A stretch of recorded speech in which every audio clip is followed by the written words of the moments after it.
Hello, YouTube. How are we all doing?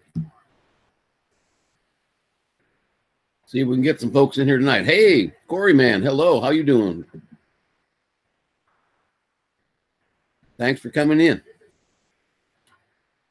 This is called When the Wife's Away, I Get to Get on YouTube. So for this week, I get to get on in the evenings every once in a while.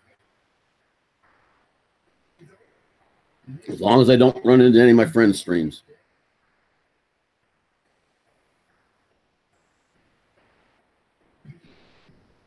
Hey, T-Boy. Doing good. Off for 3 days, so that's always a good thing. Get some stuff done around the house. Excuse me while I munch on my steak and cheese sandwich. Kind of my dinner. And there's my Henry. He is here. He wants some steak, but he ain't getting none. I work in an Army airfield. I train Army pilots to be instructor pilots, but I don't fly anymore. I do it all on the ground school side.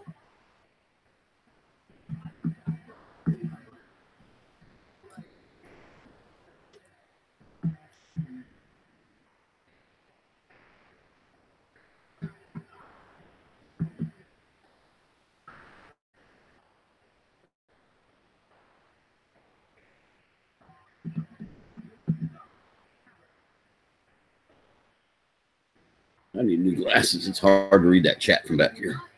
Guess I could move it closer, but there's my extra coin that I made.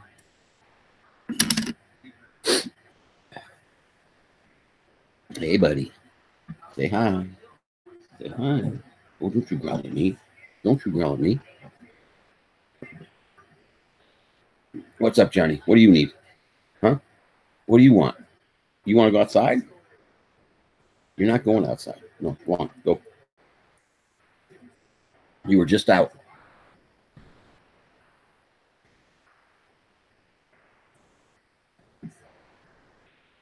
Okay, my 3D printer is made by Sungun in China, of course. It's called the Maker Pi, M-A-K-E-R-P-I K5. If you Google Maker Pi K5, you'll find it. It's a great big blue one. It's the only color it comes in that I know of.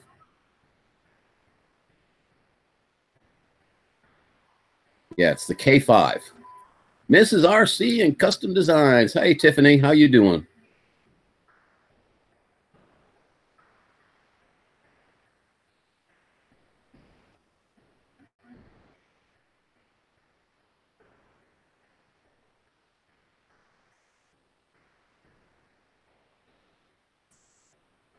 I don't have a book that shows it either. Like most Chinese things, it doesn't come with the best manual in the world.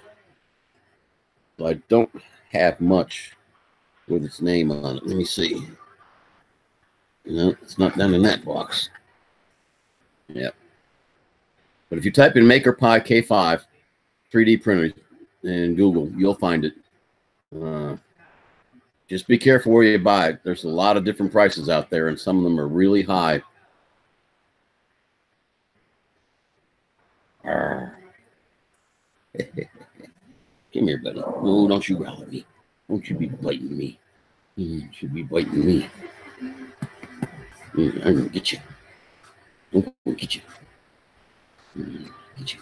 Yes, this is Henry, for those of you who don't know him. He's our puppy. He's the baby of the 9 dogs that we have. Yeah, he's only 1 year and 2 months old. Oh, yeah, I know. I know. Doing pretty good, Tiffany. How's Eric?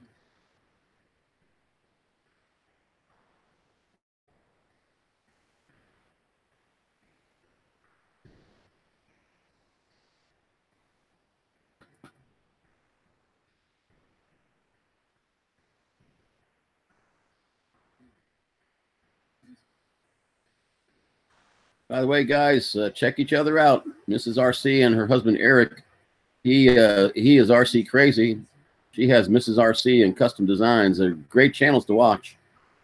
I watched her make a couple of tumblers for Rodney Kane, and it was just amazing how well they were made. Really nice. So if you're ever into that, she runs a live show and crafts right there in front of you and shows you how to do things. It's pretty cool. And RC Crazy is always doing reviews. He gives a lot of shout outs and things like that, but he earns his name as far as I'm concerned, Tiffany, because he's a crazy guy. But that's a good kind of crazy, not the bad kind. Nothing wrong with having a little crazy. Huh, Henry? Huh? Yeah, I got your whiskers. Yes, I do.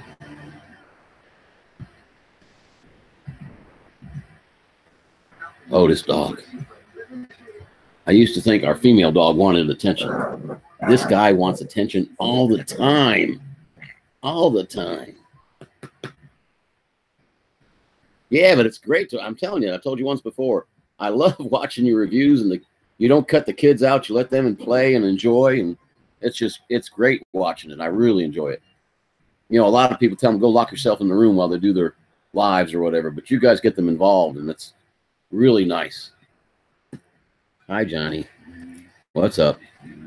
Oh, you don't know. Okay. You don't know? Huh? What do you want? Do you need to go outside? No? Okay. You want to come up here? Come on. You can come up. There's room. Come on. Yeah. Henry, get down. Oh, you don't want Johnny up. Okay. Yeah, that's true, I guess, because you got Mrs. RC Crazy and RC Crazy. So, yeah, it's kind of neat. I like it a lot.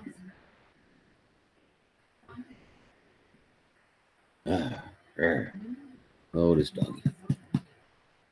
Oh, what are you growling about? Huh? What are you growling at? I'm just petting you.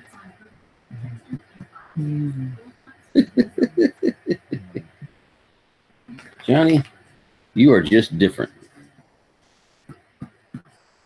Yes, you are. Oh, where are you going, Henry?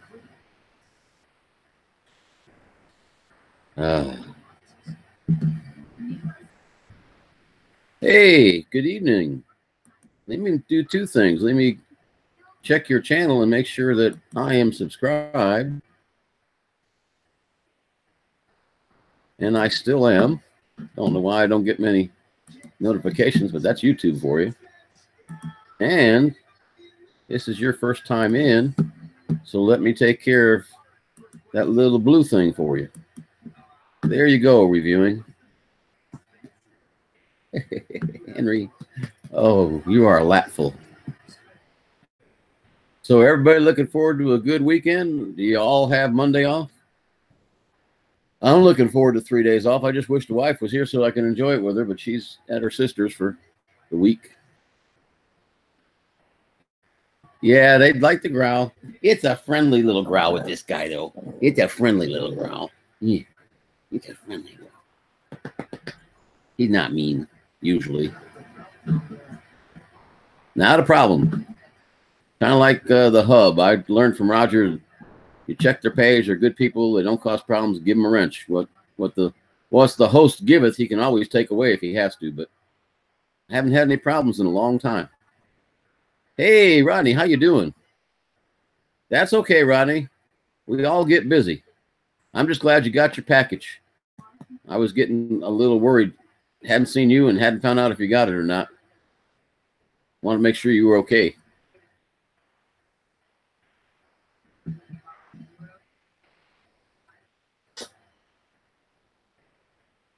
Yeah, a lot of people, you know, they don't give the wrench out to folks for very much, and that's okay. That's your channel. You run it the way you want. But I know Newfoundland drones, or I don't know his full name. I accidentally tried to give him a wrench, and I accidentally ended up blocking him from my channel. And he made mention one day on Roger's site. He says, Rick, I can't never get on your channel. And every time I type something, it doesn't show up in the chat. And I didn't know I had done it. And then somebody told me how to go check, and I went and checked, and sure enough, he was blocked. So I unblocked him and gave him a wrench. Even I can make a mistake. We all can. Where are you going, Henry? Johnny, come on. Come on, get up here. There's plenty of room. Get up here. Johnny, come on. Come on. Come see people. Come on. Johnny, come on. Come on, Johnny. You get up there. Wait, Johnny, come on. Right. No, you stop it, Henry. Johnny, be a good boy. This is Johnny. He's our border collie. One of two. He's the long hair. Desi Dorada is the short hair border collie. There's some videos of her running. Hey, Paul Murray. Would you like to try it again, Paul?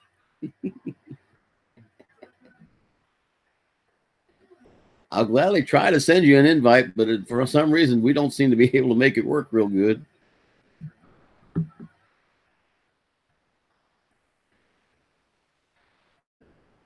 But you can only come on if you still got some more muffins to eat.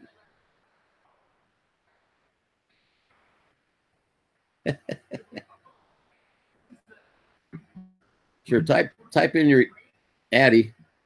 Let me try one way, and then I'll try a second way, but I'm going to have to leave the, not really shut down, but I'm going to have to go someplace else to do the second way.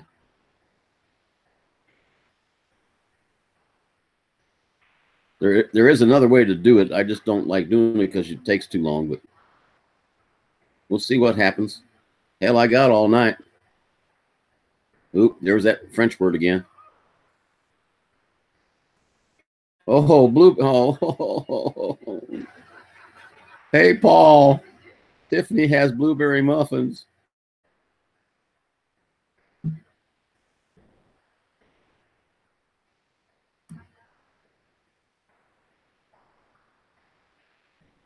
Okay, let's try this one more time with feeling.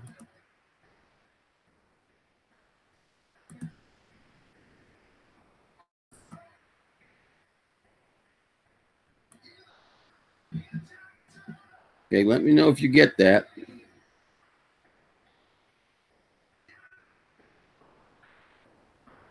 Yeah, besides crafting, I hear Tiffany's a really good baker.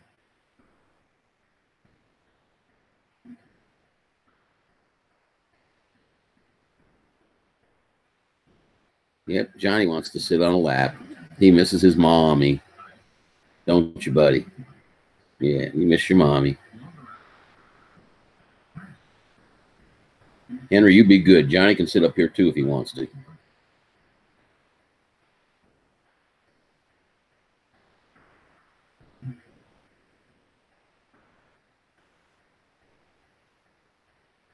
I've heard you were a really good baker. You said you made some muffins. Yeah, he's an old dog too. He's about 13 years old. Still spry though. Still runs good. He's a good old boy. He's one of the three that sleep in bed at night with us because he's a really good puppy and smart as smart gets for a dog. Sometimes you swear he can understand everything you say, the way he looks at you and does things.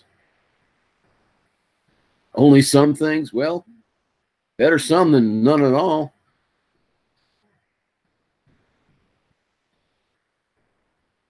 Did anything come through, Paul?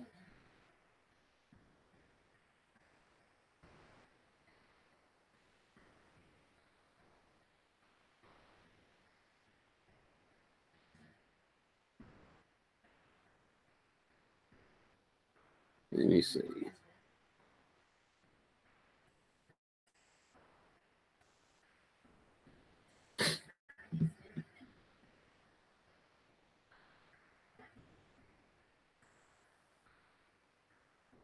Man, this is getting frustrating, Paul. Let me figure out how he does it. I know there's another way. I just don't know exactly what it is.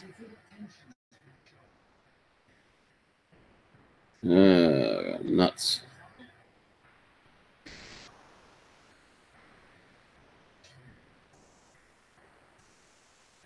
Okay.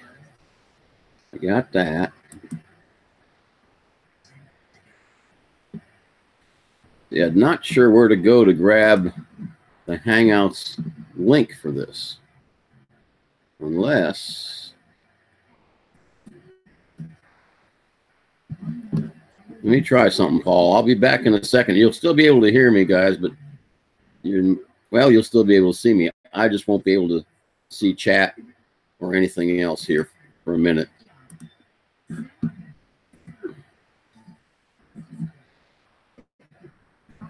Okay, do I have Paul here?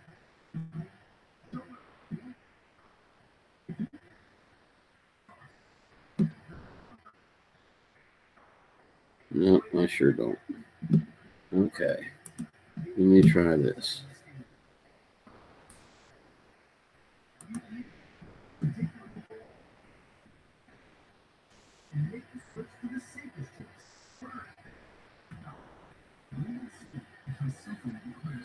No, that doesn't work.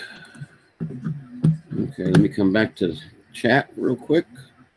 Let me go up here.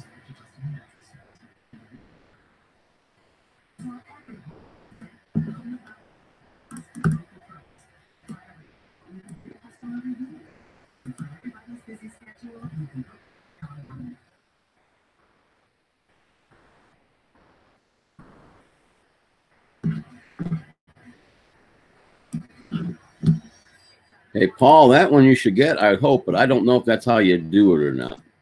I put in the link from my browser to the Hangouts page. If you don't get that one, I don't know what to tell you, because I sent that one directly from AOL. I didn't send it from Hangouts. I don't know if that's going to work or not.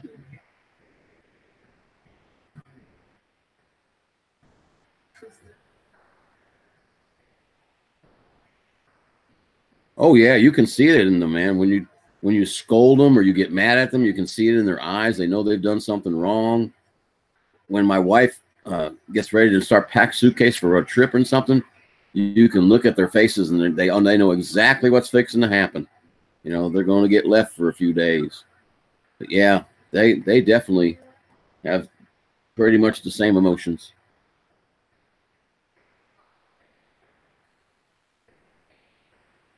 Still nothing, Paul?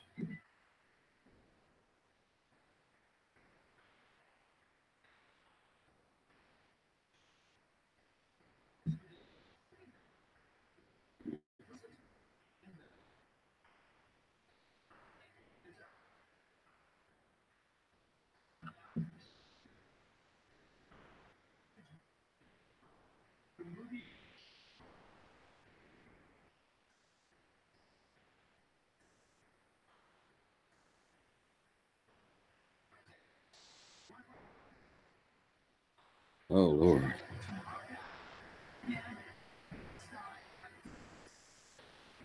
Okay, buddy? You doing okay? Yeah, you are. He hardly ever comes, sits on my lap. Drone worship. Yeehaw. Hey, did it work? Do I have Paul? There we are. Hey. That one worked. It popped right through from your address. Okay. Stop. Well, now I have an alternate way to do things. Well, we're all kind of learning at this. This is kind of new for everybody. I just can't understand why the normal invite doesn't work for us. Well, I'm not going to speak for you, but I'm not normal. So I'm not either, buddy. I guarantee you that. Yeah. So, Dan the man, how you doing today? Things still going okay? Drone worship, the revolution is in the house, folks. Here we go. That's a good channel to have. So you're made it back home now, right? Yeah, I'm home. I just got done having a little steak and cheese snack sandwich for dinner. There you go. Day in the life of Dan. Well, hey, you're still vertical. That's what the Vietnam vet that I ran into yesterday, we carried on for about 30 minutes reminiscing, and he says, well, we're both still vertical. I says, yeah, that's a good thing. I usually just tell folks I'm on the right side of the flowers. I ain't looking at the roots yet. Now, Rick, you're still flying with the sheriff department, right? I don't pilot with them anymore. Okay. Okay. I don't pilot with them, but I do.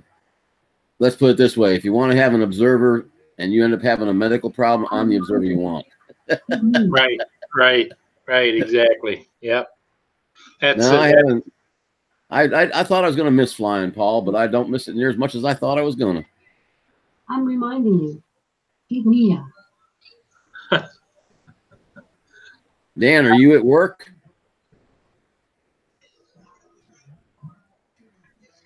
Oh, here come the gun control advocates again. Aurora, Illinois. 1 dead, 4 officers wounded. Oh. You know, when I read things like that, I think, thank God they had guns, because it probably would have been a whole lot worse. Most definitely. Most definitely. I agree wholeheartedly on that. You know, I was trying to find an article yesterday when Heath was in here because he was bragging about Bobbies aren't allowed to carry guns. Right. If they don't carry guns, how did they shoot and kill that knife-wielding guy that they had in London about 6 months ago? They shoot him with slingshots? Yeah, I happened to watch a Fox News. There was a guy there from England, and he was talking about how knife killings or murders are up in England like 190% or something like that. Yeah, because the populace doesn't have any guns. Exactly. So they're still killing them. It isn't like, hey, we need to ban knives. Exactly. You know, it's like make everybody walks around naked so you can see if they got a weapon. Yeah, it's like, you know, I understand the impulse to stop anybody ever from dying in the world.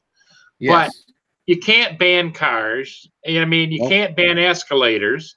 You can't ban anything that moves or has the capability of falling or whatever, you know? Hey, if Cortez has her way, we're not going to have any planes anymore. Everybody's going to travel by train. And on the news, I see that there's actually prominent members of the Democratic Party are signing on to that nonsense. Yeah, because it's a resolution, which is not a law or an act or anything. Wait till you see what happens when they try to turn it into something. They'll all back out. If they got well, they're going to say if they had half a brain, but they don't have any brains. Well, they're so. What I don't understand is when Obama was my president, never voted for him, but he was still my president. I still respected the guy. Didn't like some of the things he did, but I respected him. Just like when all of them were presidents, they were still my president, you know? Yep. But especially if you served. They're off the rails on this hatred for Donald Trump. I don't quite get it. I don't. You know, if they'd be much better off as a party. My belief is that they just moved on and focused on doing what's right for the country and the citizens.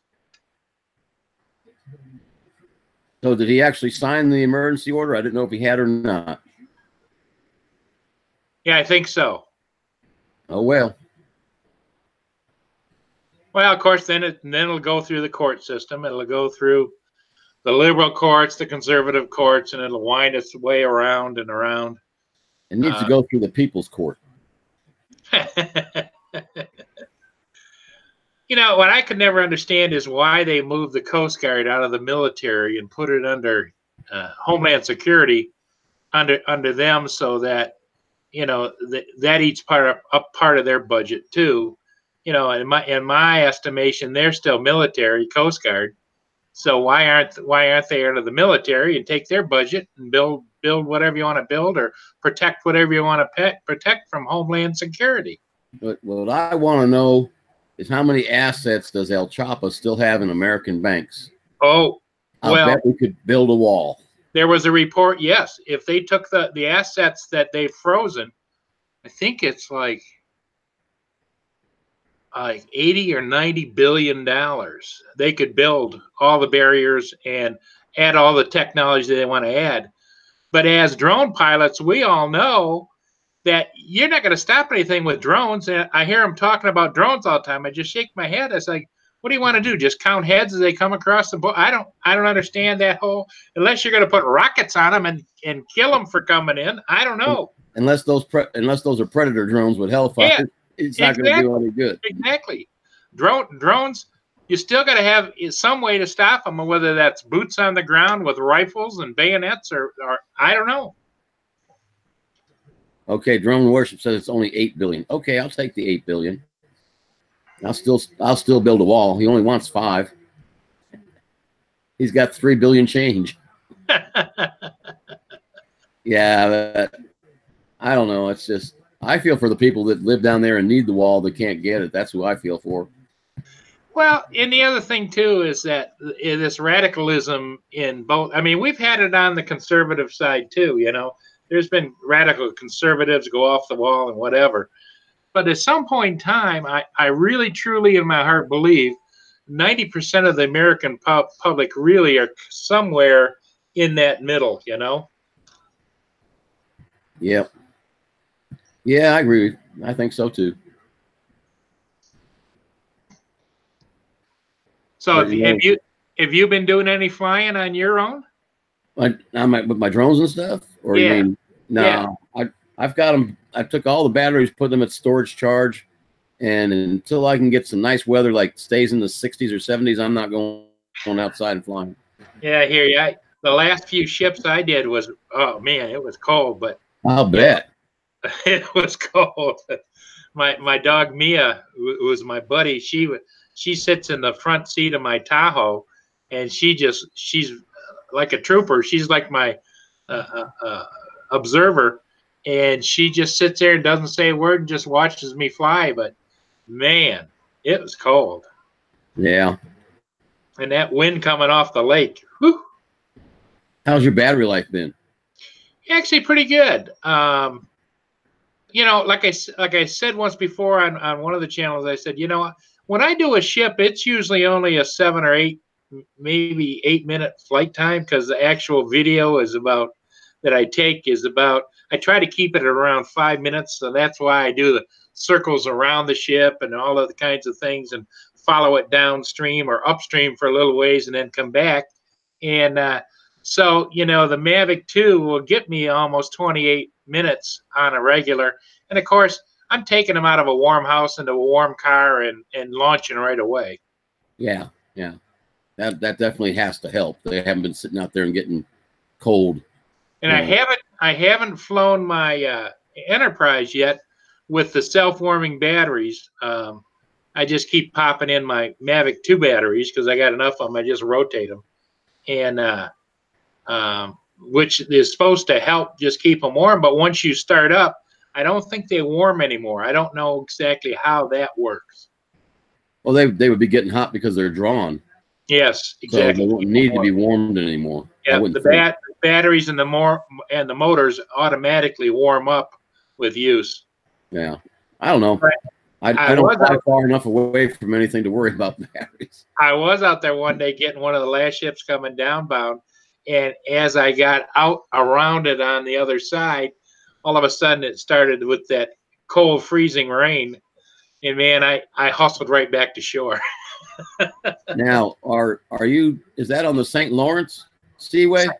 Yes, it's part of the St. Lawrence Seaway. It's the St. Clair River. The St. Clair River goes from Port Huron, which is the southern end of Lake Huron. It goes down to Lake St. Clair, which is one of the Great Lakes, but it really isn't. It's not very big. Then it goes into the Detroit River. Then it goes into Lake Erie to Ontario, and on out. Okay. So yeah, Lake Huron is one of the bigger lakes, although the biggest, of course, is Superior. Yeah. Hence the name. Right. So. But when you stand out and look out across Lake Huron, you can't see the other side. It's like looking at a small ocean. So. Oh yeah. I don't like being out of sight of land though. I'm a chicken shit. Well, everybody's amazed at the water in the Great Lakes because it's so, on a nice day when it isn't being churned up, it is crystal clear. I remember when I was younger, and well, even as an adult, we used to boat and go up. We go up to the lake and out onto the beach up there just north of the bridges where it opens up, and you'd be cruising along and it'd be 20, 30 feet deep, and you could see the sand on the bottom rippling, you know? Wow, that's great. Yeah. Yeah, the Gulf is the same way pretty much on the day when it's not being turned up by storms. Yep. There's no telling how far down you can look and see down to the sandbars and all that kind of stuff. Yeah. Yeah. But when the big swells come in and the seaweed comes in, you can't see 2 feet. Now, that's one thing. I think it's because of the cold weather we have. Now, I know Lake Erie, south of Detroit, has had a seaweed growth issue because it's so shallow. But up here, you don't see any seaweed or anything. Yeah, and I'm thinking it has to do with the fact that the lake is a little bit deeper and colder, but also the fact that it gets so cold in the wintertime. Yeah, that could very well be the seaweed can't grow. They can't Right. get a little bit of sunlight from the surface. It's not going to grow. Exactly. But yeah, I'm actually I've been tempted to get an ADS-B set up. We've got one at work in one of our buildings, and it's interesting to go see because not all the Army aircraft have it yet. They're supposed to have by 2020, but they're not going to make it. Right. The Air Force, on the behalf of the Department of Defense, has already applied for an extension to the 2020 rule. But it's kind of neat. You can see aircraft number, all kinds of information, almost as much as the ATC guy sees on his radar screen from the transponders. Yeah. Yeah. Yeah, I think that's all coming our way, even for the hobbyists. But as it does, the cost is going to come down and down and down.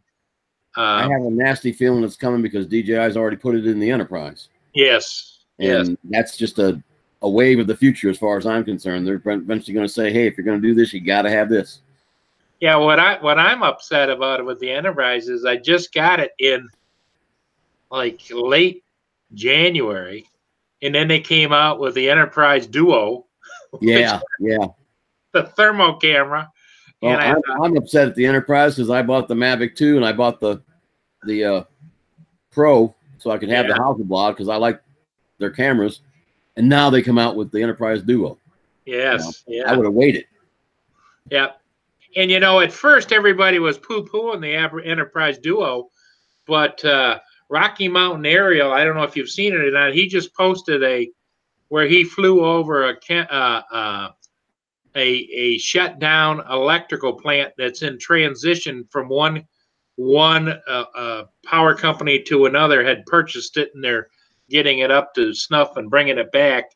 And they all said, oh, it's blurry and everything. He was flying at 250, 300 feet, and it looked great. And then he just happened to be flying, doing that, and it crossed over a few fields in. There happened to be a small fire going because they could see the smoke. They flew over there and flew around it. And they could take the temperature of it and everything else, and you could see it as clear as day through the trees. That's cool. So it wet my whistle even more because I think you were there when I talked about selling my my XT camera that was on my Inspire, which is thermal imaging camera. I enjoyed the heck out of that. In fact, on my page, on my YouTube channel, if you search back far enough, last fall, I think it was, or whatever, I flew along the St. Clair River with it, and it was amazing. But the problem I had is when they came out with the XT, where you could look at both RGB, which is the regular camera, or a combination of, or just the thermal. Man, that's what I missed. That's what I missed with the XT, because a lot of these guys were flying them on the bigger copters, hanging the dual cameras, But I'm trying to figure out how to scrape together enough money to get a Duo. Hey, 4x4, how you doing? Welcome to the chat. Whatever you want to talk about. Of course, we're just sitting here bullshitting. Oops, is that a French word?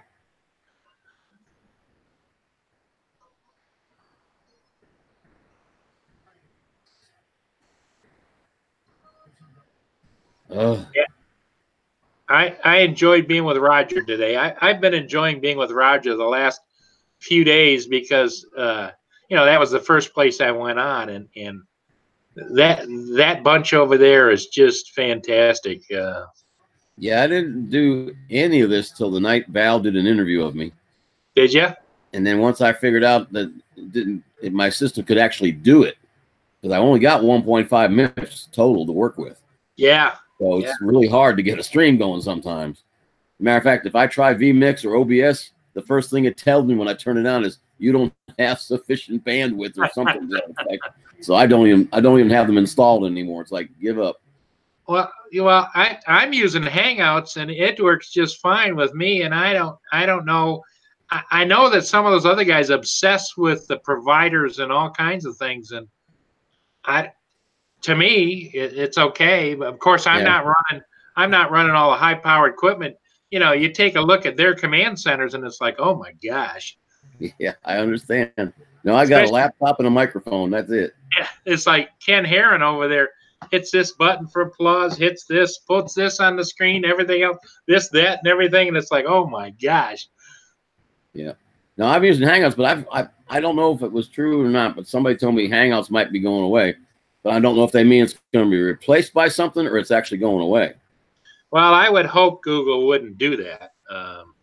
Yeah, it figures just as soon as you get used to doing something, somebody takes it away from you. Yeah, and I find too, Rick, is that as we get older, we don't like change. No, we don't. Not at all. Not one bit. Not in the slightest. By the way, the printer is running right next to my microphone. Oh, I can't hear that at all. Isn't that amazing? That's amazing. Oh, it's got this plastic bubble on top to keep the heat in. And the little tube that the filament goes through sticks up into that plastic thing. And I can see that moving, so I know it's printing. And itself. All I hear is the fan. That's all I hear is the fan. It self feeds off a roll, right? Yeah.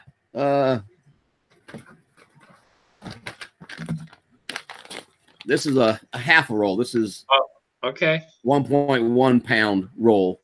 Wow. I got 10 of those for like $130 from Office Depot, so I said I'll take it, That's because ordinarily like $16 a pop. Sure. But I figured I'd get those. Matter of fact, that's not completely filled, but that's about the size of it. The one that's on there is a 1 kilogram, so it's 2.2 pounds instead of 1 pound. Wow. And it's the one I've been printing these with. It's a gold one. Yeah. I modified the print so I can do 12 at a time. And the guys got to work this morning about 8. We didn't have any students, so we went out for breakfast. Well, at 8 o'clock, I hit the start making me the G code file. I finished making the file at 10:30. Wow. It took I got a slow ass computer. And then that's got to be a big file too. Yeah, it's pretty big, but it took that long to process the G code, I guess. I don't know. Well, I'm like you. I find that I don't shoot in 4K video anymore because the file size gets so huge, and I shoot mostly once in a while 2K, most of the time 1080p, because when you upload it to YouTube anyway, they run it down to 1080p anyway. Yeah. 4x4, what kind of subs? You mean the kinds you eat? I can print them for you, but you won't be able to eat them. Or are you talking about the kind that go unterbottom? Oh, yeah. The unterboats.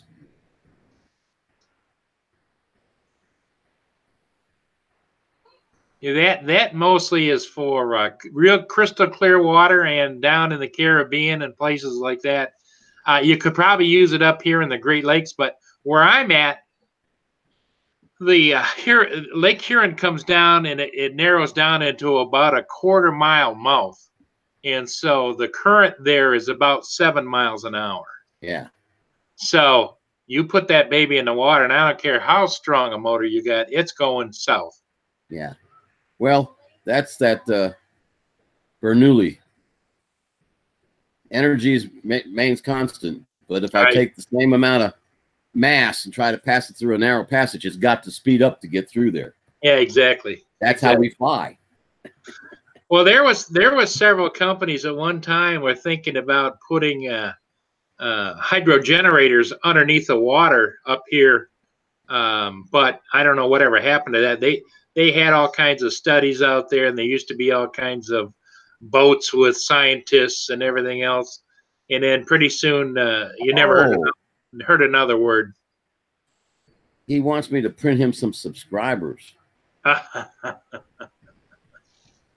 I know I've got you.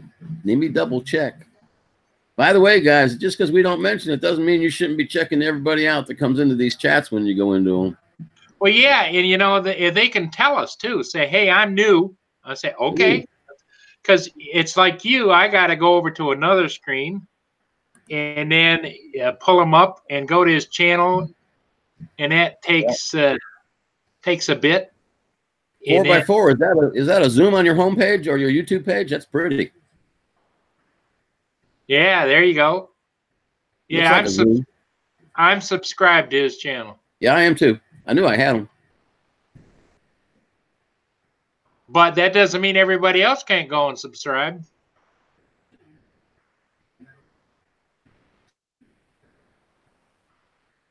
Do you know, Rick, is Roger, is Canadian Drone Hub, are they on tonight, or do they not?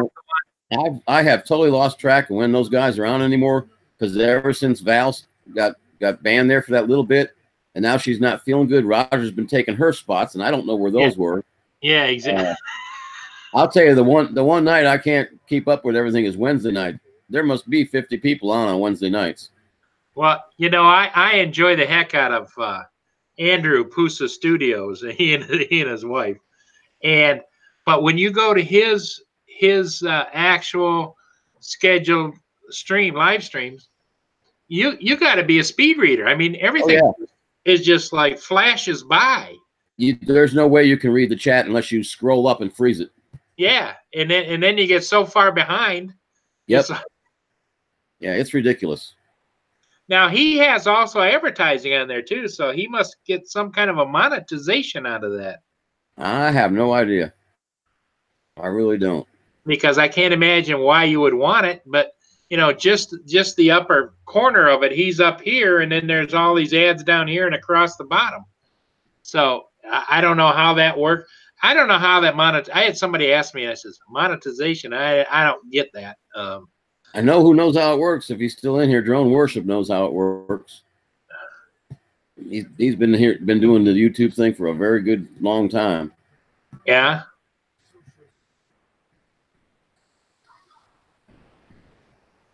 But I'm not in it for the money. I'm in it for the fun and the friendships. Can you believe Amazon canceled their plans to move to New York, and Cortez is happy about it? Yeah. Oh yeah. She's a bloody idiot. She got a whole bunch of people to try and block it. They were holding protests, and she had petitions being signed. And here, didn't them moving there equal jobs? Oh yeah, like 20 or 30,000 jobs, but maybe not that many. Maybe it was 3,000 to 5,000 jobs. But her complaint was that the money that the government was going to give them as an incentive, as a tax break, should go to the people in the neighborhoods. Oh my God! It's that socialism, free money stuff. I don't understand. You know, when you and I grew up, Rick, socialism wasn't a good word. Hey, Asgard says we look familiar. Above and Beyond just stop by, say hello. Hi guys. Hi Asgard. How you doing? He's another great guy. I tell you, when I look at or read bits and pieces of the resolution, my favorite one is, you don't got to work if you don't want to. No. Can you imagine? Oh God. Yep, Above and Beyond, you're right on. That's exactly where it came from. Very little difference between the two. One starts with an S and one starts with a C. Well, and you know, the other part I don't understand is when they start talking about socialism, and if somebody asks them, okay, well, where is that a success? There isn't any. No, not total socialism, nowhere. I don't know. I don't live in Canada, but I've watched so many Canadians talk about the socialized health programs that they have. They don't seem to work real well. I don't know. Well, I know we're breaking Roger's rule over here, Tom. No, that's Roger's rule. Anything goes here. Well, As long as we don't get into a fight about it. The last few days though, over on Roger's Charger channel, I think he gets a little nervous when all the guys get on there and start up because he's going, oh my, oh my, oh my. Yeah, Asgard said it's a mixed bag, and yes, I agree. Even our methods are a mixed bag. There's some good and some bad about it. There's no perfect system out there for healthcare, I don't think. Yeah, the waiting list is the part that I don't like. Yeah, well, see, I live right on the border with Canada, and the Canadians, and I don't blame them, but they stream over here for healthcare because they don't want to be on a waiting list. Yeah. Yep. You know, if you get a preliminary diagnosis of a cancer or some kind of a cardiac situation, and they say, okay, well, we'll come on back in 6 months. They won't be here.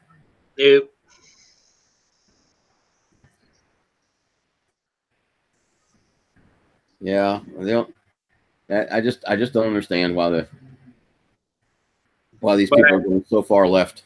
I do enjoy the almost family feeling between Canada and the United States, though. Oh, you know? Yeah. I understand the sports rivalry because I used to play hockey, but yes, but still, I look at them. I almost look at Ontario like another state. Yeah, I still can't believe they can only have hunting rifles, though.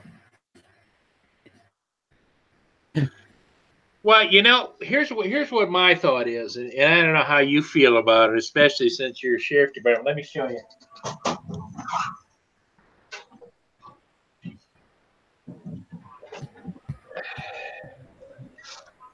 I'm licensed to carry, and here's my firearm. Okay. Got a laser sight right down here on the bottom. Yep. And you know, when you hit that laser sight, it's like right there. You know. Why? You know, if they really want to do something, maybe they should require all firearms sold after a certain date should have a laser sight, because you and I both know if you've got it for protection and somebody's nervous as hell, they're not that good unless you're at the range all the time sighting that gun down, sighting the gun on the target, especially in the dark or whatever. And a laser sight would make sure you hit the target and not miss and go over and hit grandma sitting on her porch or something. Yeah, unless grandma was a target.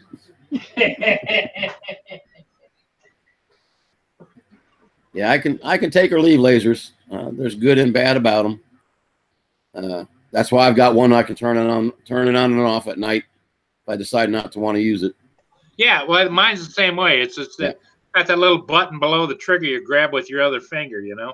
Yep. Is it a Crimson Trace? Yes. Yeah, they're the best. Yep. Is it green or red? Yours was red. You need to get a green one. Yep. Yeah, green penetrates better, I hear. Yes, it does indeed. Way better. I had to pay a couple extra $100 for my duty weapon to have a green one on it. Yeah. But yeah, it's much better penetration. Well, yeah, you know, muscle memory is what you need. I totally agree. Above and beyond, you got to practice. You practice at it, and you can nail that bull every time.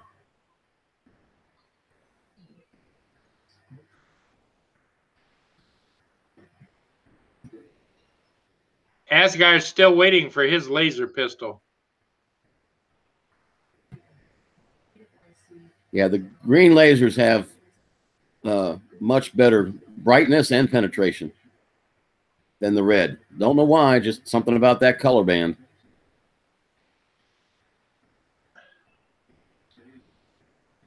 Oh, there's the Democrats again talking Green Deal. I like to paint them all green.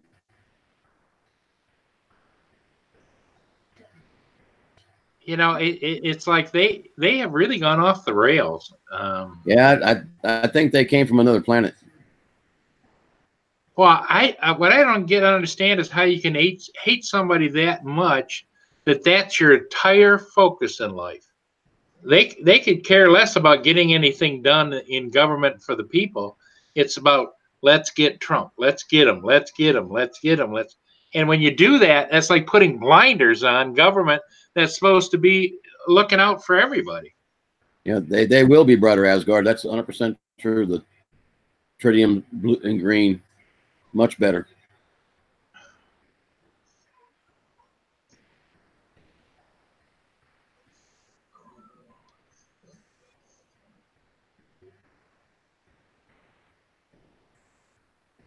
Asgard, have you been flying at all?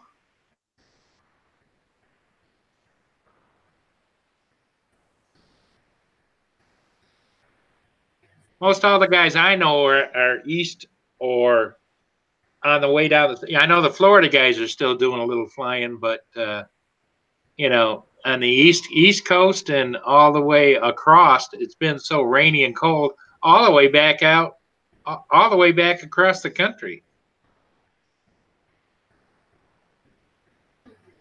Asgard said he flies almost every day. Atta boy. Wow. Hats off to you. Keep it going. Yeah, I think if we come out of February into March with a little bit better weather, I'll probably charge some things back up and fly. But for right now, no, thank you. Yeah, it's just not. It's not the kind of weather that is conducive in my mind to go fly.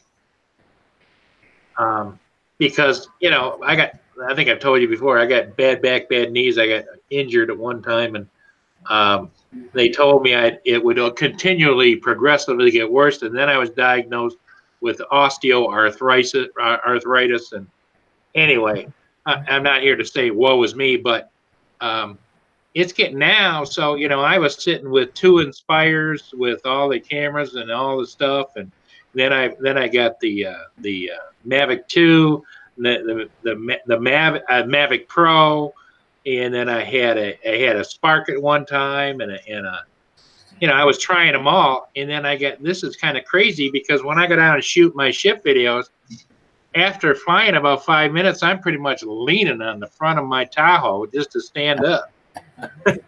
I can understand that, especially in the cold you got right now. And there's some guys that, you know, they just go battery after battery after battery. When I'd have to park it for in between.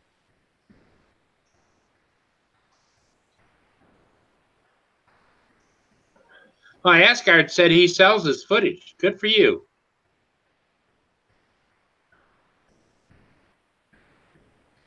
Yeah, I know, Asgard. You're supposed to be able to fly in a very light rain or a mist or whatever. Okay, 4x4. Have a good night. Thanks for stopping by.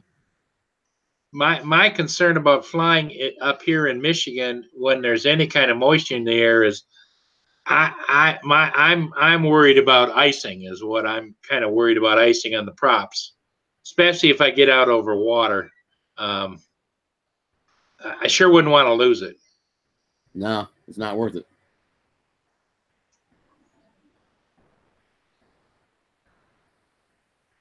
I do believe he has gone to sleep on my lap. So I'm stuck for a while. Yeah, you know, beyond above and beyond, I'm amazed at the commercial drone pilots that can stand there holding their equipment for hours and waiting for a director to say, "Go." That definitely is a young man's game.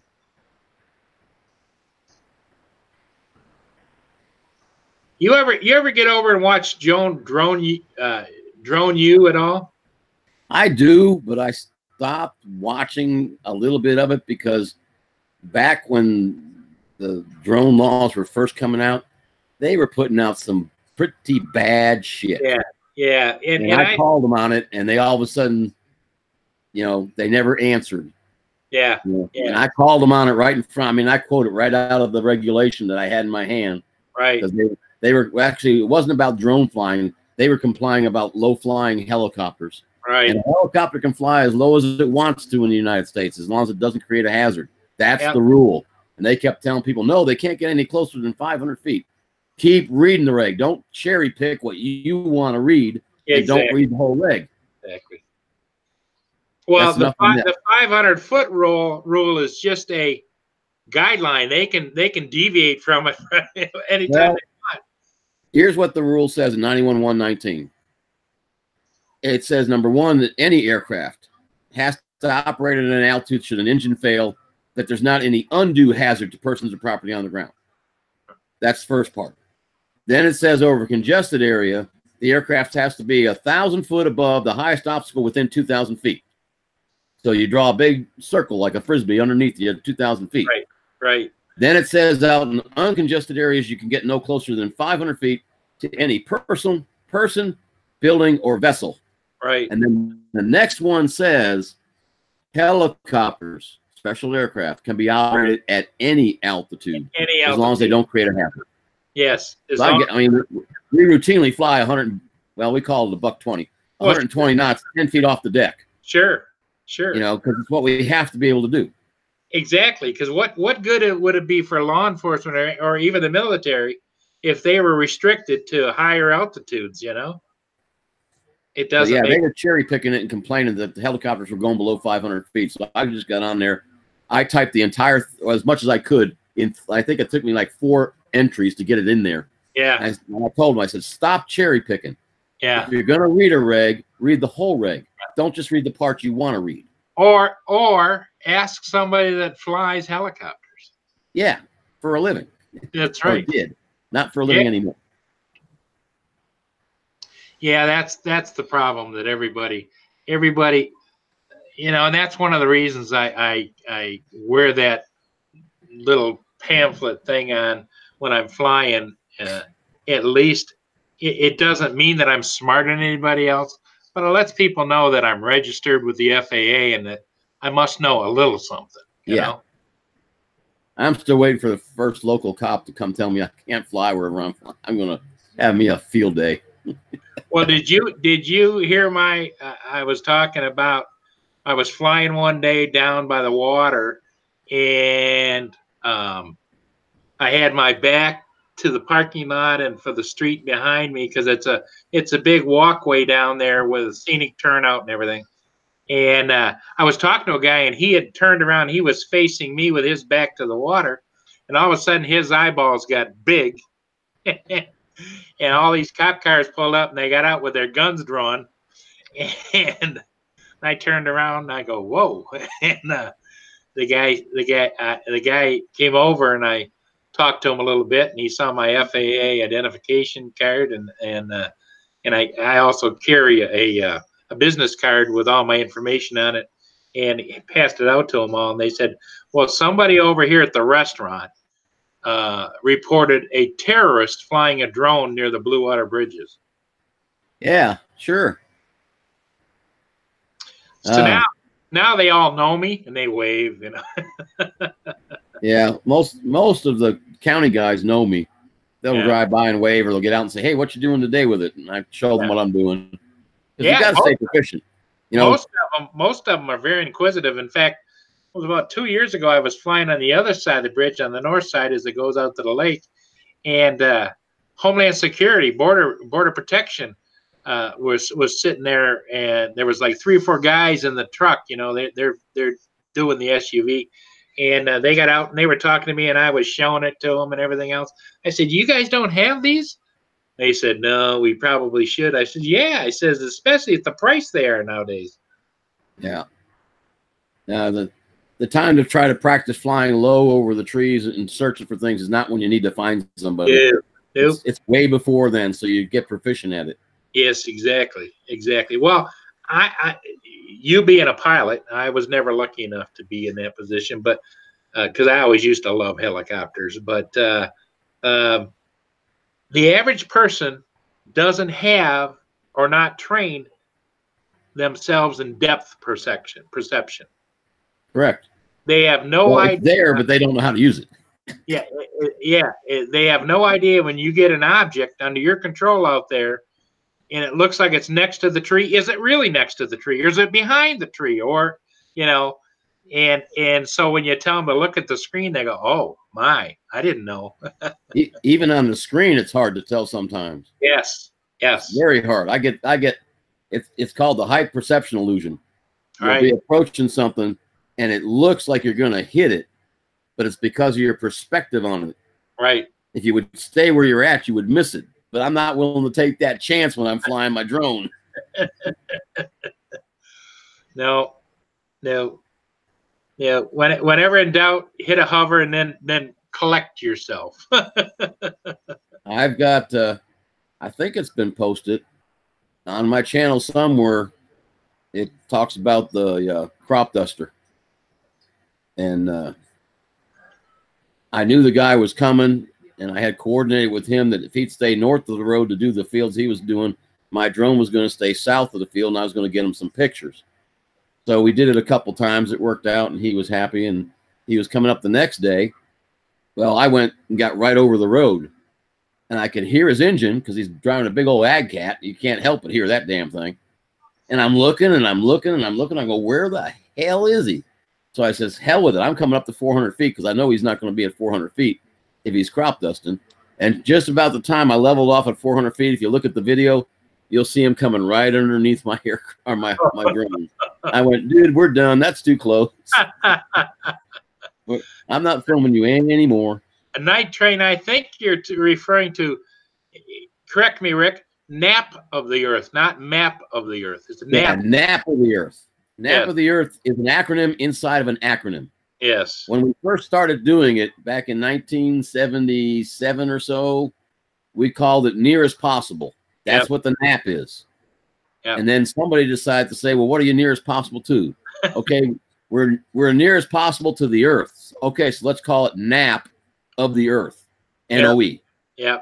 So NOE means nap of the Earth, and nap means near as possible. So it's an acronym in an acronym. Yep. Yeah, I think you were there when I was telling about my lady friend that was a helicopter pilot in Vietnam, right? Yes. Yeah. She used to tell stories about they would take on training missions. They would take troops when they were over here, and they would practice nap of the Earth at nighttime.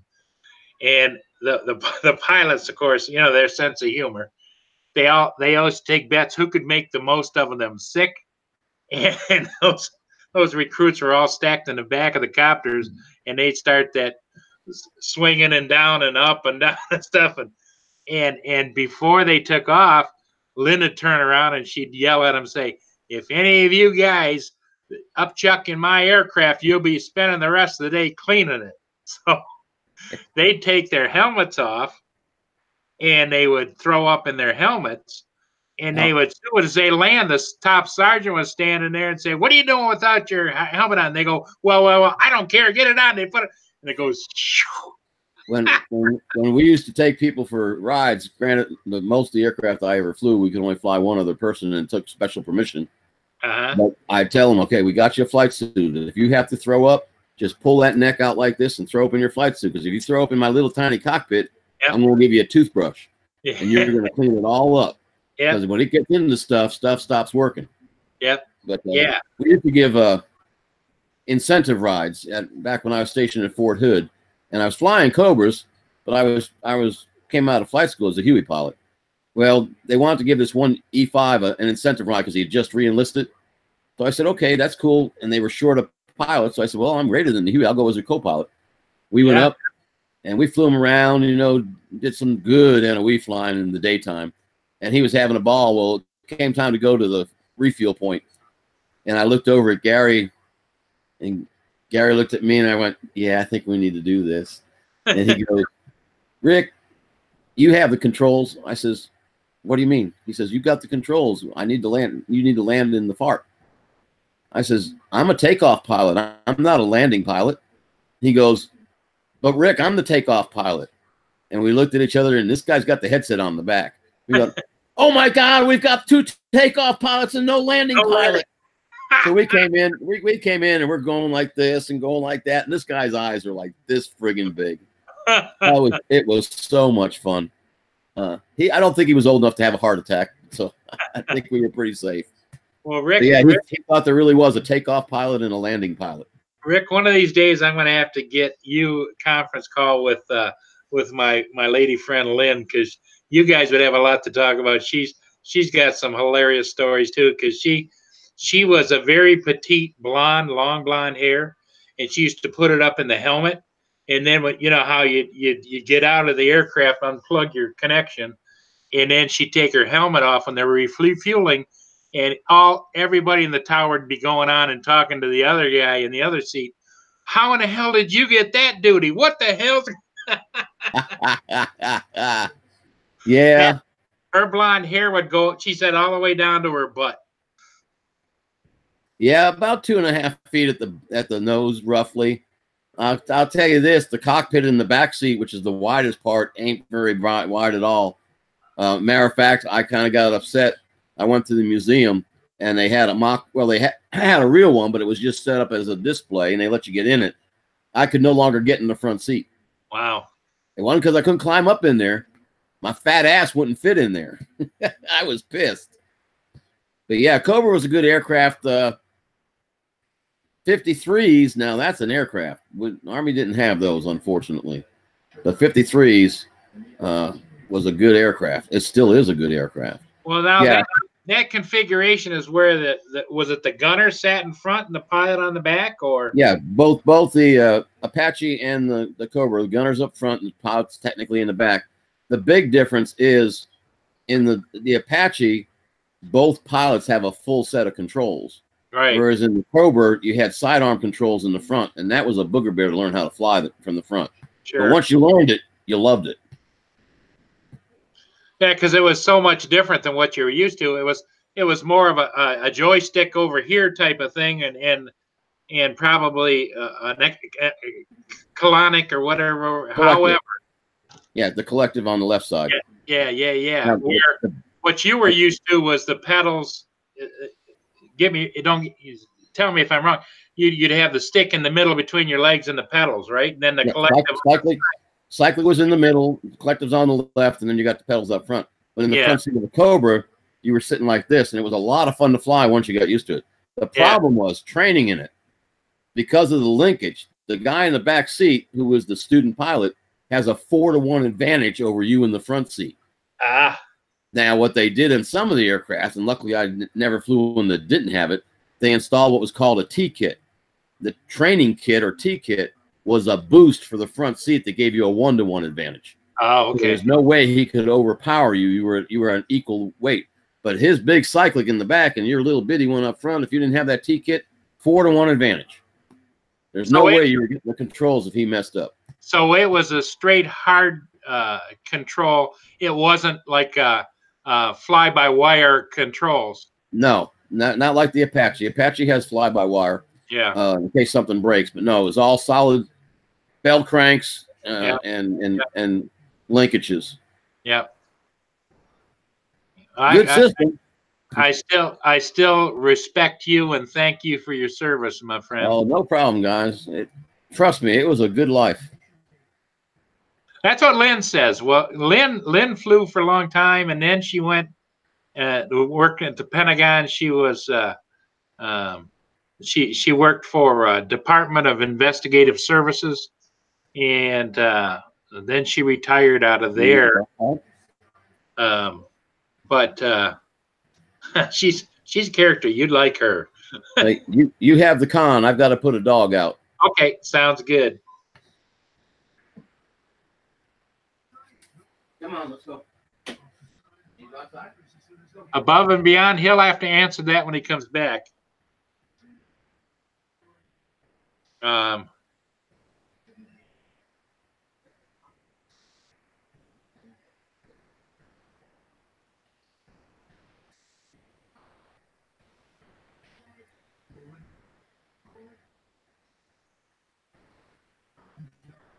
Well, Asgard flies every day. I'll bet he gets some great shots, sunset shots, and all kinds of things.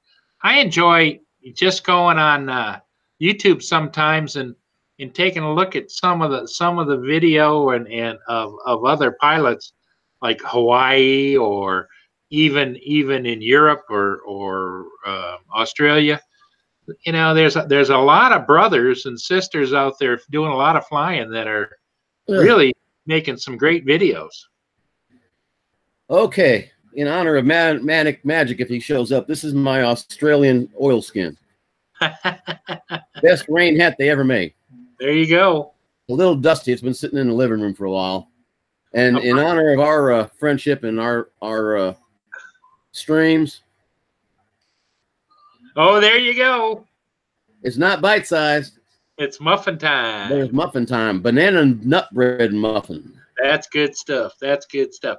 Above and Beyond wanted to know if you've flown lately and gotten like sunsets. No, I haven't gotten very many. I had been doing them for a while, but for some reason, I either need a better filter or a different filter. My technique isn't good. I wasn't getting what I wanted out of them.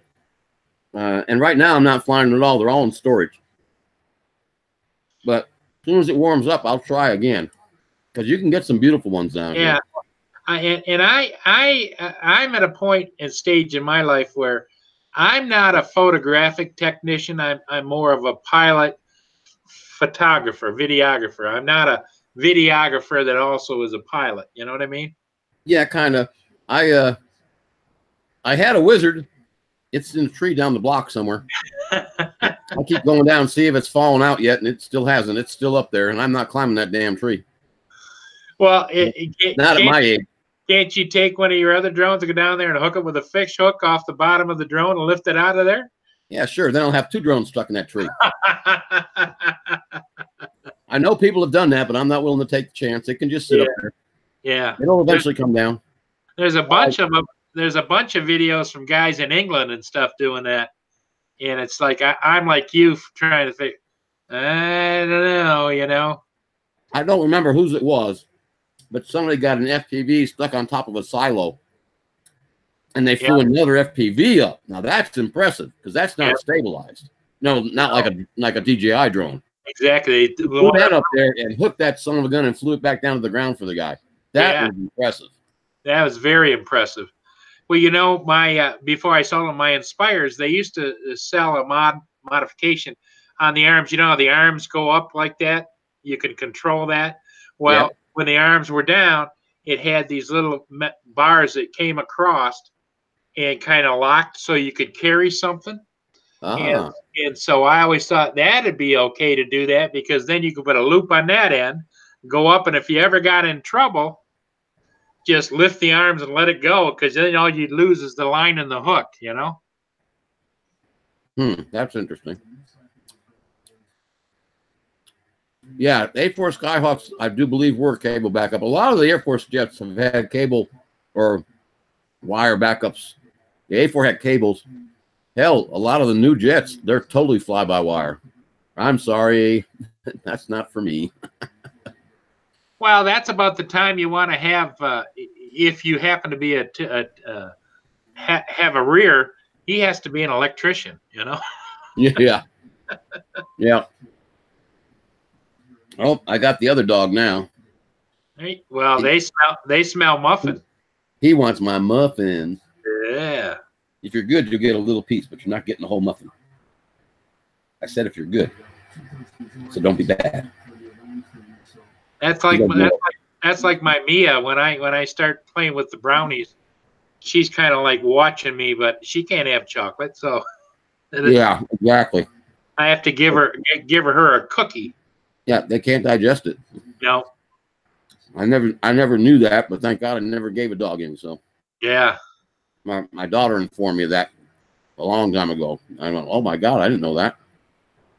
You know what else they can't have if they're little? Grapes. Yeah. I don't understand that. I love grapes. I think it passes through the digestive system and blocks. It causes them to block up. Yep. That's what she said. But Oh, all right. There. Hang Now he's gonna tight sniff a it. minute. Yep.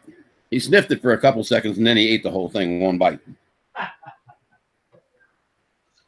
So who all we got in here? Okay, Above and Beyond is still here. Night Train. The man with that deep voice.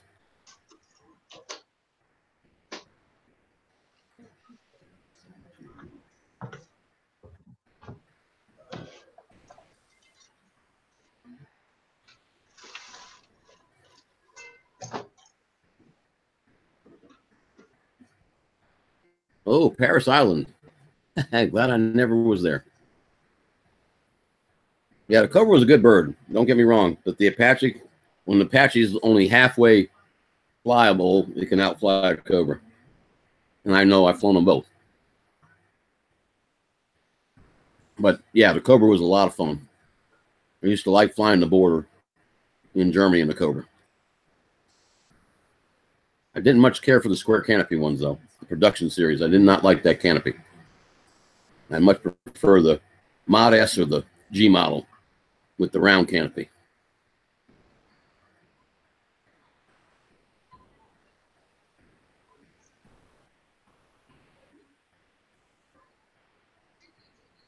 I forgot to check the time. It's 6. I don't think anybody else is on.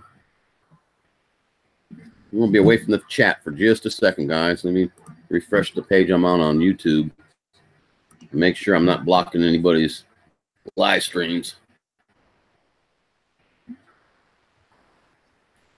Nope. Doesn't look like anybody I know is on except for us. So we're good to go. Not blocking anybody. Not stepping on them at all.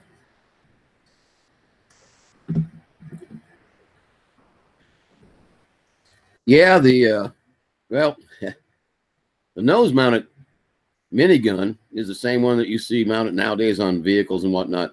It had a 2,000 and 4,000 round per minute capability. And then they also could have the 20 or the 40 millimeter chunker.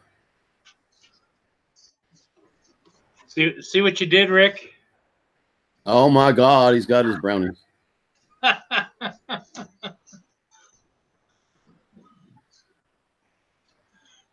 Now, talking about the Skyhawks, I don't know if they had a 120 millimeter. That's a pretty big gun. But I guess they could have.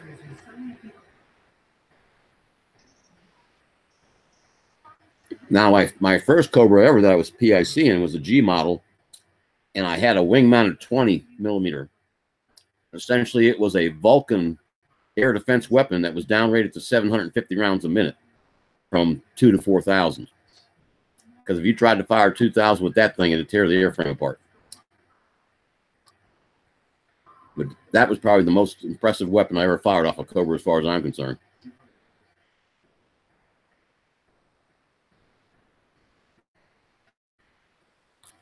Oz is on. I didn't see him.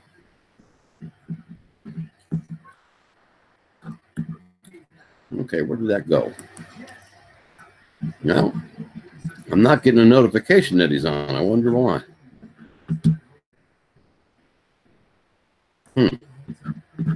That's weird. You still, oh, you muted your mic so I can't hear you eat. That was nice. No, Cobra never had a 120 millimeter. These like no Cobra I ever fired. We had 2.75 inch rockets like they still have. They were Mark 40s, very slow firing rocket. You could have 20 or 40 millimeter chunkers up in the turret. You could have minis up in the turret. To shot up basically a 308, 2,000 to 4,000 rounds a minute. It looked like a water squirting out of the front because the tracers were coming out so fast. And like I said, the wing mounted 20 millimeter is one that I flew. But no, 120 millimeter, you're talking cannons now.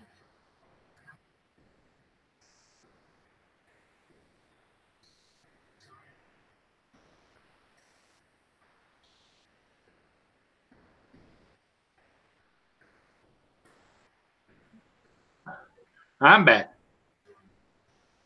You didn't want us to hear you chewing? No, I got a call from a friend, and I had to tell him that I was busy and I would call them later. Oh, okay. Rick, you're more important. Yeah, no, the A4 could very well have had 120. It would still be kind of hard to believe because the 120 millimeter is a big dang gun. But the A4 may have had one. I don't know.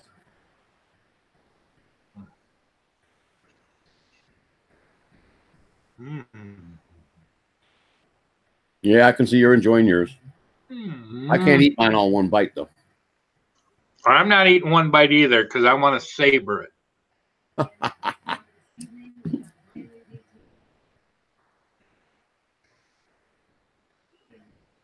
You probably got them the same ones down at your Walmart or your Sam's Club. Yeah, we probably do. Like I said, when I go there, my favorite thing is those bakeless peanut butter cookies. I'm getting hooked on these. These are there's 48 of them in a container. Oh my God! And boy, they are so moist and nice.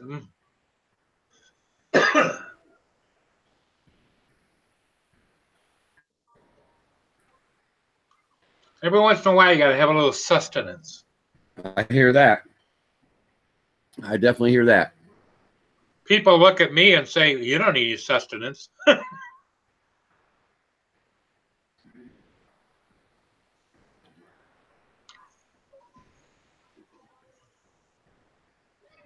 Oh, now there's 5 people dead and 5 officers shot. Wow. Where is that at, Rick? Aurora. Let me see. I want to say. We're not putting the town name up there right now.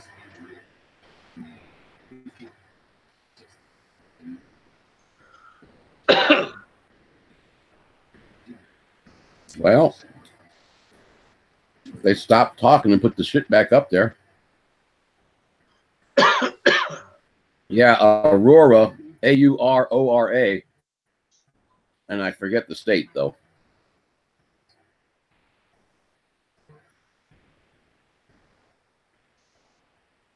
Aurora, Illinois. Aurora, Illinois. Guess what? I wonder if it's close to Chicago. Oh yeah, probably.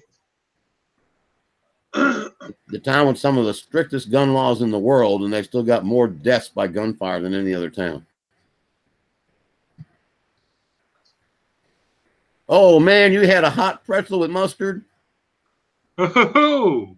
Man, that's not fair. Somebody hit the bingo. I cannot get one. Not a good one at any rate. No, I tried those ones that come in the frozen. They're not anyways near like. Nah. A good carnival pretzel is great. Yeah, some of them are pretty good. I love the Mickey ones down at Disney.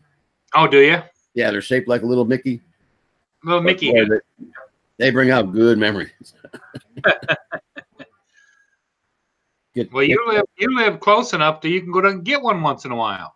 A 6.5 hour drive. I don't like them that much. That's better than an 18-hour drive from up here. That's true. That's true.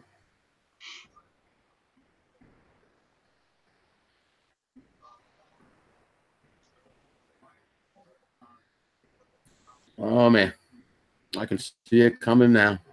Another month of nobody should have a gun.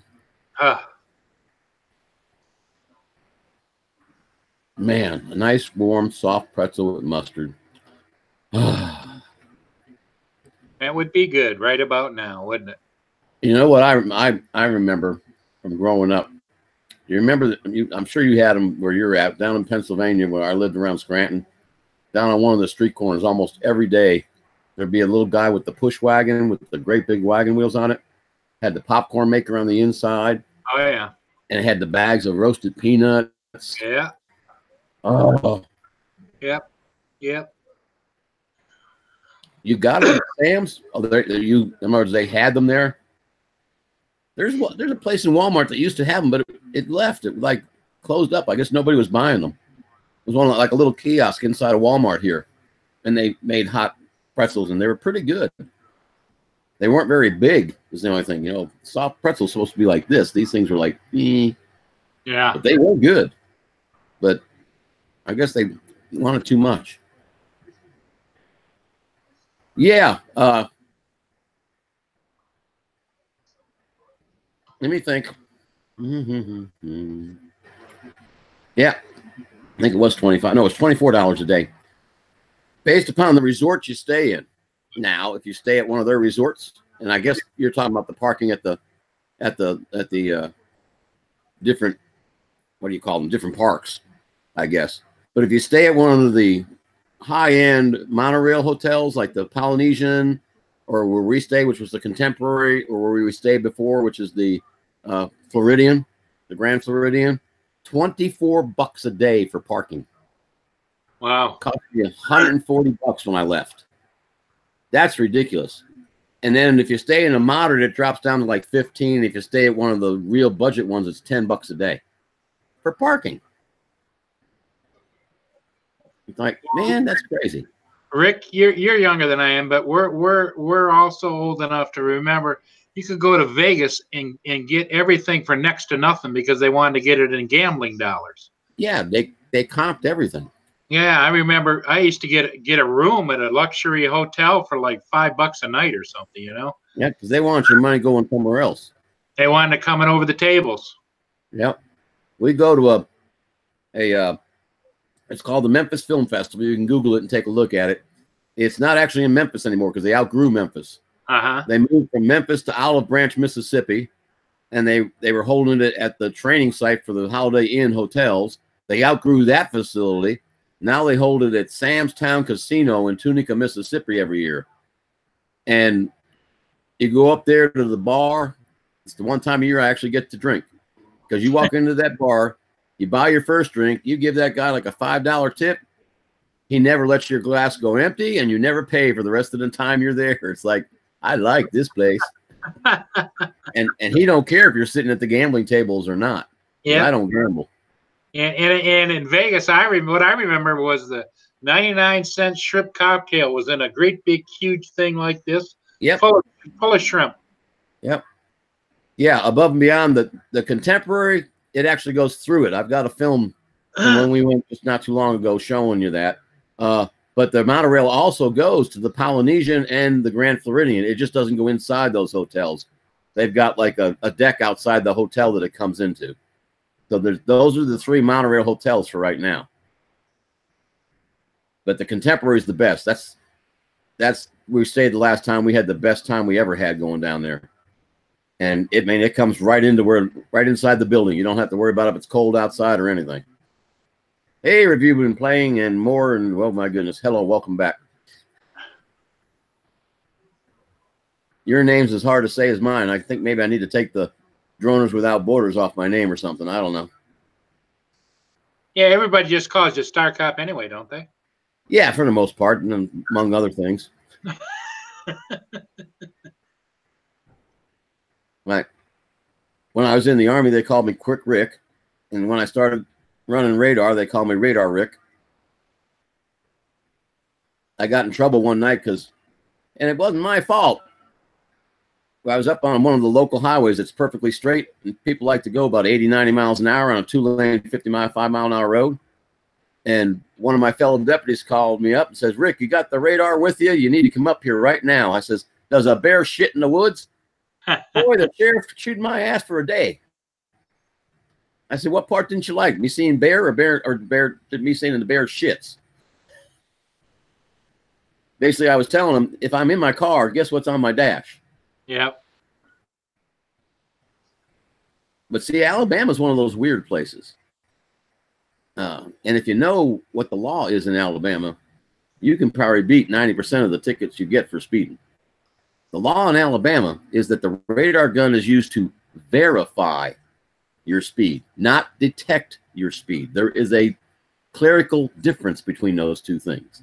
In Alabama, I have to first recognize your speeding, estimate your speed, and then I can verify it with the radar. And I guarantee you, 90% of the cops out there aren't doing that. But every year when you take your ride, you have to ride with a state trooper. You have to go out and you have to pick out 3 cars, estimate their speed. He locks in the radar, and on those 3 cars, you're not allowed to be off by more than 3 miles an hour. Wow. So I would just tell him, hey, I want you to do 60. He said, that's over the speed limit. I said, I want you to do 60. Okay? Number one, if you do the speed limit, you'll have a line of cars backed all the way up to Enterprise in about 5 minutes because you're going to cause a traffic jam. Do 60. They'll do 55. We'll be in front of them. It'll be okay. And I would nail them within 2 miles an hour. And he says, how are you doing that so good? I says, number one, I was an aviator. I knew how to estimate rates of closure. You holding a constant 60, I can look at him and tell whether he's doing 60 or not by where is he at, where's the midpoint. If we're both approaching the midpoint at the same rate, we're both doing the same speed. But Right. if he's approaching the midpoint faster than me, he's exceeding 60. Now all I got to do is figure out by how much. It's all in the technique. But I didn't tell you guys that. Well, Rick, all your fellow officers are safe because the odds of me coming to Alabama in the near future are slim and none. I hear that, buddy. It's pretty far away from you. I used to go to Pennsylvania. I could get up there to Poconos in about 14 to 15 hours.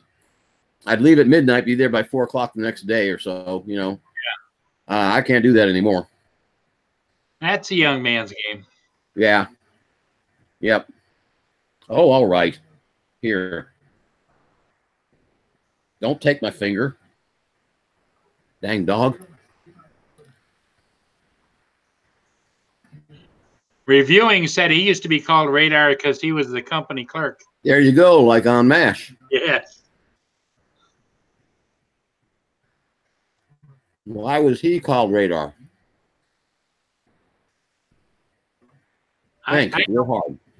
I don't know that. Remember, he used to hear the helicopters coming before they ever showed up. Oh, okay. Everybody said he had radar. Radar hearing. Yep. Yep. You know, he had a screwed up hand. I can't remember which one it is, but you'll notice they always try to keep one of his hands hidden. Yeah, they never put it on screen. Yeah, never would put it on the screen because it was not really deformed, but it wasn't functional.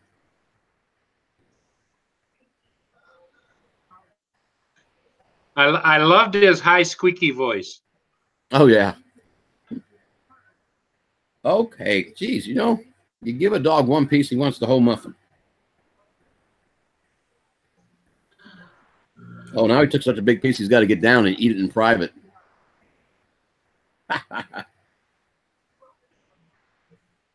Well, StarCop, I think I'm going to stop bothering you now, and okay. I'm going to say goodbye and wish you all the well, and all of your friends on there. Make sure you hit his like button so that he gets credit for all of this nonsense. And Paul, at least we got it to work this time. Yes.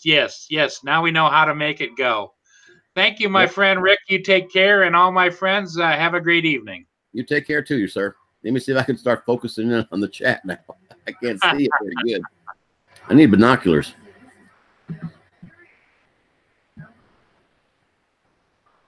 Ah, I see what you're saying. Yeah. That's cool. I'll tell you what amazes me, guys, but there's a restaurant around here that's got a young man that works in it. He still works there. He's been working there for about 5 years. He comes over to your table. I don't care if you got 2 people or 10 people. He brings no notepad. He asks you what you want. He goes back to the kitchen, and guess what? When it comes out, not only does he have all the orders right, but he remembers who ordered what. And then, like, if 2 of us ordered the same exact dinner, but one wanted the steak medium rare and one wanted it medium well, he remembers who did that. He's an amazing young man. Best waiter I think I've ever had, especially in the small town that he works in.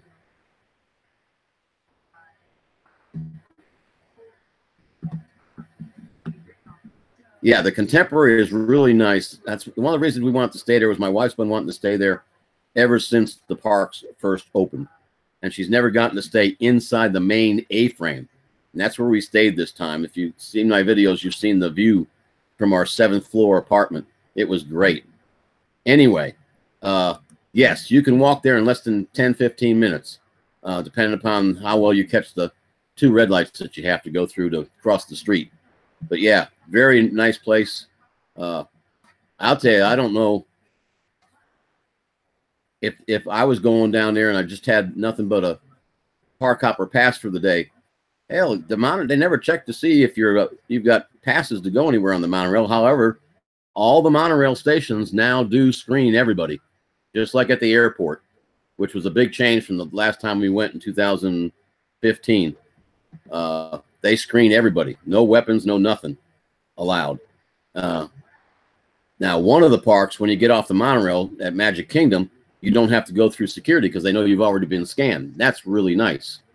Unfortunately, if you take the monorail all the way down to Epcot, they don't do that because that monorail is outside the entrance to the park. All they'd have to do is move the entrance a little tiny bit, but they haven't done that yet. Yeah, that Contemporary is our new favorite place to stay when we go down there. It was really, really nice. It depends upon what you want, guys, though, when you go down there. If you want the nostalgia and the ambiance of the Grand Floridian, nothing can touch it. It's got the most of that than any other place. But if you want the convenience and ease of getting to places like different restaurants, the Contemporary has more restaurants and it's a much better setup.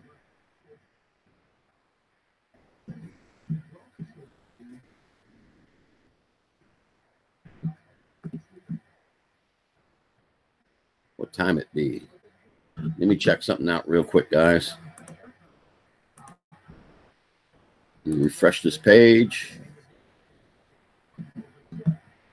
And okay, Oz is on. Okay.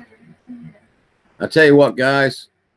Since Oz is on, and I really don't like stepping on people's streams, I'm going to go ahead and log off. I'll probably be back tomorrow morning at my usual 6:30 for the weekends, and maybe a little bit in the afternoon if I see that there's nobody on. But I'll tell you what, I'm probably even going to hop over to see Oz if y'all want to hop over there. But thank you much for stopping by. I really enjoyed our visit. I hope I didn't ignore chat too much. It's hard for me to see it. And when I get to talking with Paul, I just can't stop. We have a lot of fun. So you guys take care and God bless. StarCop out.